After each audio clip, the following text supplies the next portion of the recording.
My wife went out last night and didn't come home until this morning. This is horrible. I'm furious right now, but I'm also depressed as hell.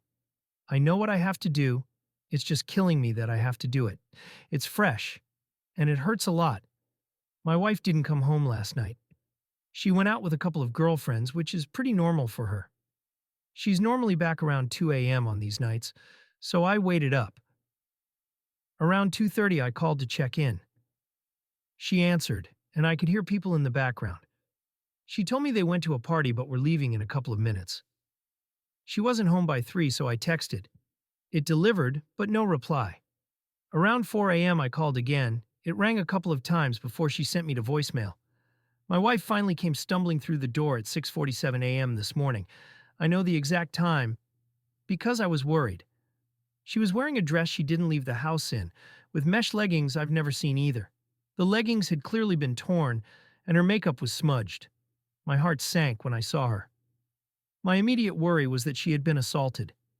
She only shook her head no when I asked her that. I asked her what she had been doing then.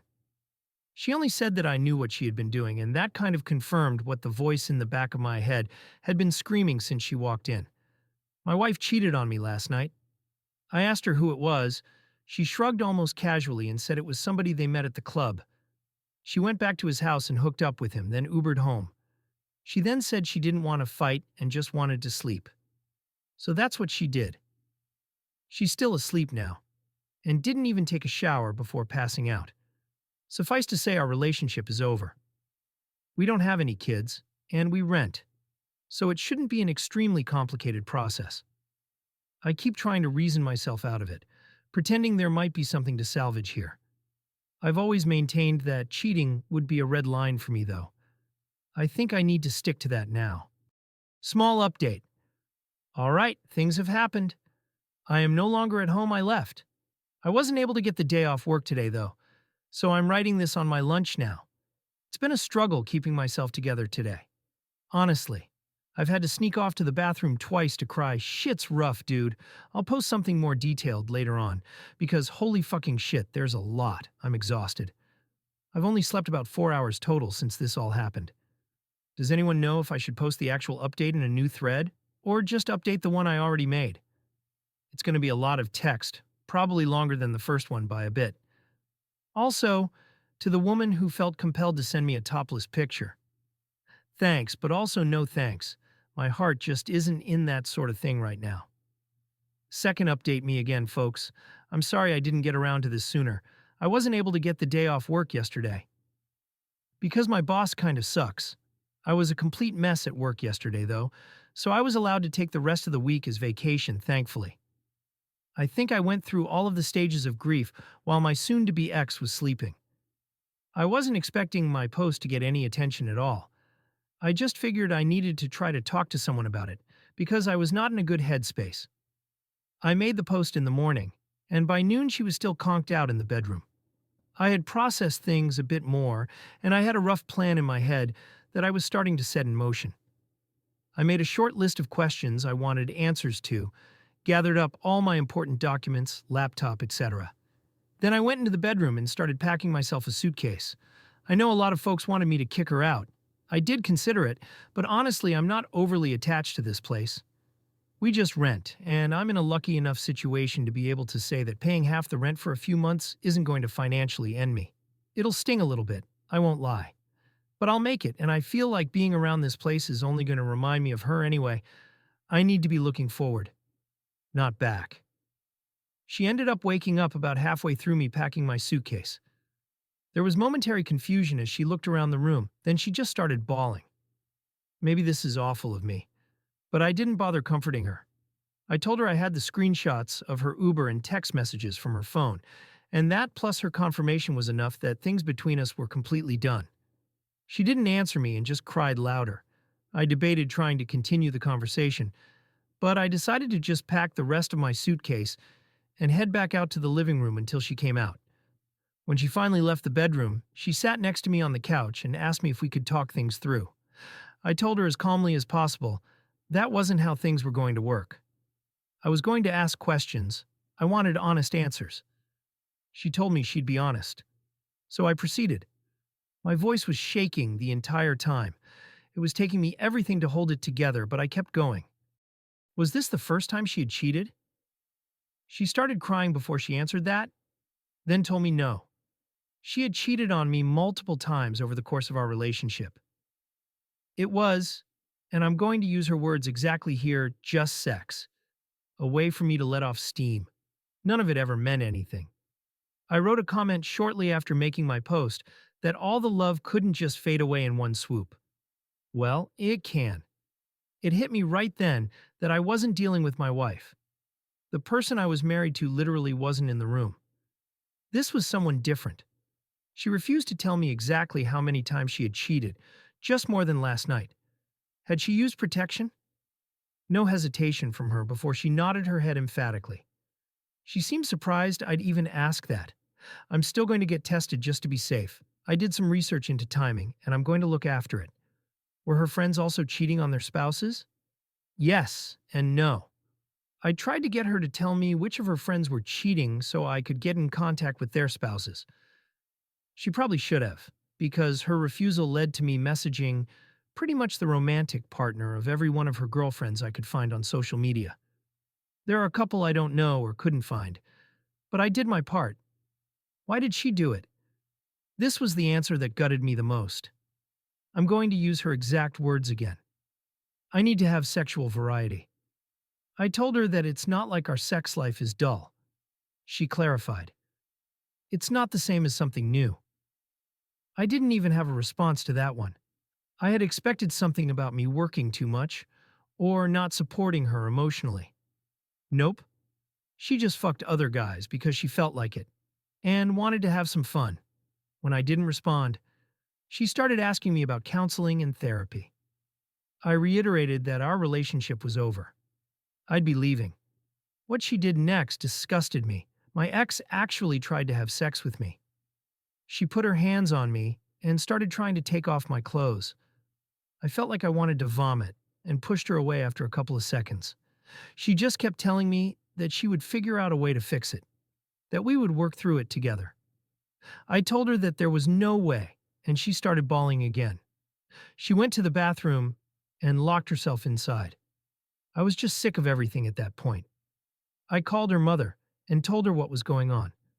The full story, too, the cheating, the questions I had asked, and the fact I was leaving. I've always had a good relationship with my ex's parents.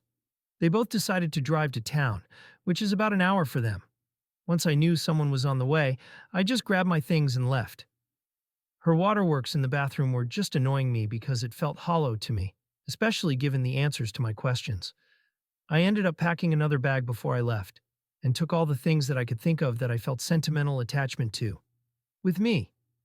I found a parking lot and sat in my car until I was able to get in contact with a buddy for a place to crash. I tried to take a nap, but I was running on way too much adrenaline. I knew when her parents had made it to the apartment because she started calling me. When I didn't answer those, she started texting me. She had gone from sad and crying to furious. Apparently I'm a fucking piece of shit for telling her mom everything. Whoops, I'm not sorry. I've received roughly 100 texts from her since leaving. They range from name-calling all the way to begging me to come back, to sending me pictures of the food she ate for some reason. I haven't responded to any of them. I feel like I said my piece before leaving. So that's where I'm at now. We didn't have joint finances, so that part was easy. I canceled all the subscriptions that go to my credit card just to be sure, and changed all my important passwords. I'm crashing on a friend's couch for the next bit, but I've got some feelers out to some short-term rental places until I can find something more permanent. I've got feelers out for a divorce attorney, too. A coworker of mine had a recommendation, so barring something better, I'll probably go with them. I also wanted to say that I was shocked how supportive everyone was, and thank you for that. Truly, from the bottom of my heart. It isn't easy for me to talk about emotional things with people close to me. This was an invaluable venting place for me. Thank you all so much, TLDR. This wasn't the first time she had cheated on me. I packed up my things and left, and I think I'm on track to being in a better place. Working on initiating divorce proceedings now. Final update. Hey folks, I'm happy. I guess? to say that this will be the final update to what has been probably the most difficult chapter of my life. I felt an immense amount of support from the community here from my initial 2 posts, so I wanted to give a short update. Bottom line, my ex and I both signed the final papers for our divorce this week. It feels kind of surreal to think about that still. About 2 weeks into everything, she got resistant. I cut her off entirely, and she refused to return my attorney's calls for a little while. Eventually, things got back on track. As for the infidelity itself, I don't have a ton more details to share with you. We did a short mediation, and by that time I didn't feel there was any remorse on her end. I've talked about that a lot with my therapist. I'm in therapy, by the way. It still hurts that someone who I thought loved me could have apparently cared about me so little, but I'm working through it. That's really all I've got to share. Thanks again, everybody, for your advice and support. And now, on to the next story. If you're enjoying the story so far, what was your favorite part? Drop it in the comments below. And be sure to subscribe for non-stop juicy stories. I cheated on my girlfriend of 2 years with an escort, and the only thing that saved me was a trip to Panera Bread afterwards. I'll never ever do it again, so me and my girlfriend have been dating for 2 years now. I really love her, but I've had a sex addiction side to me that's taken over my life. Guess I don't really love her if I'm cheating on her, right? Well, after months of research, I wanted to meet this escort who I've been seeing online in ads. So I tell my girlfriend goodnight and instead Uber to the hotel where she's staying at. She was beautiful, but the whole time I was imagining my GF. It wasn't the best experience. After we finished, I left, contemplated telling her, but didn't. So after I left, I Ubered to Panera Bread to get something to eat. My GF knows I like going out to restaurants by myself.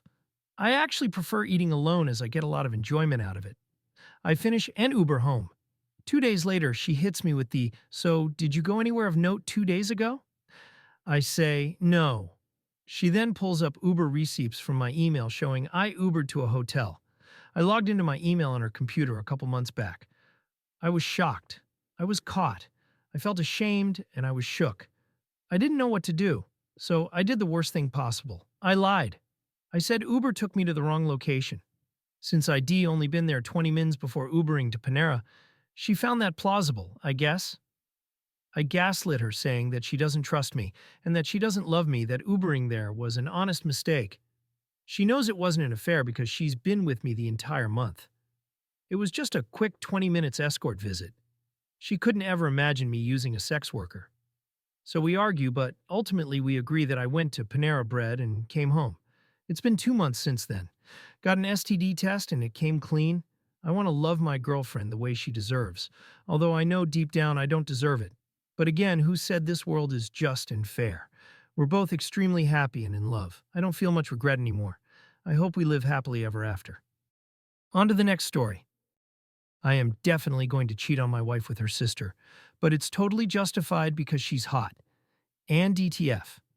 M38 dealing with awkward mutual attraction compatibility with wife's sister, F37. M38 dating, married to my wife, 33, for 14 years, now with young children.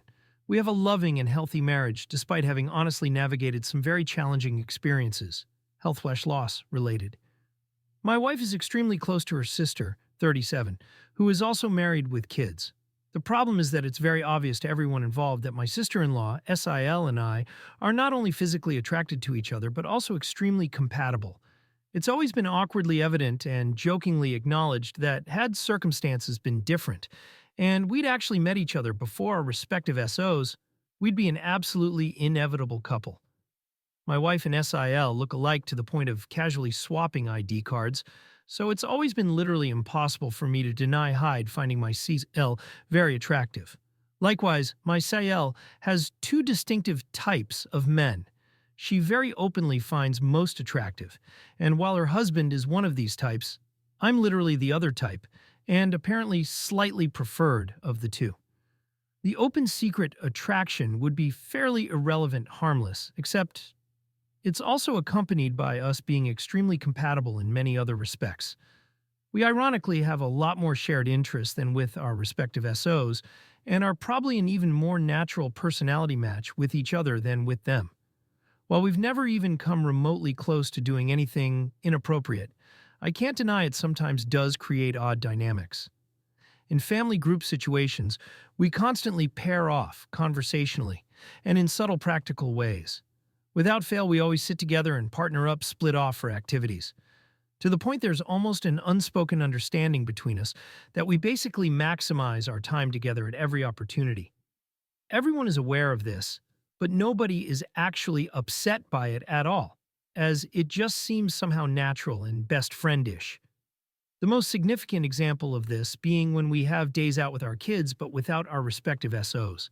While our SOs and family appreciate us giving them a break from the kids, in reality my SIL and I, also undeniable, somewhat enjoy playing family. While we're out with our kids like this, people constantly assume we're a couple and treat us as such. Inevitably, people refer to us as husband/wife, and we even often have strangers compliment us for being such a lovely family couple. We joke about it a lot, and especially have fun with people's shocked/confused reactions when we get truly forced to explain that we're not actually a couple. To be clear, we've never done anything inappropriate, actively misleading in these situations, holding hands, etc.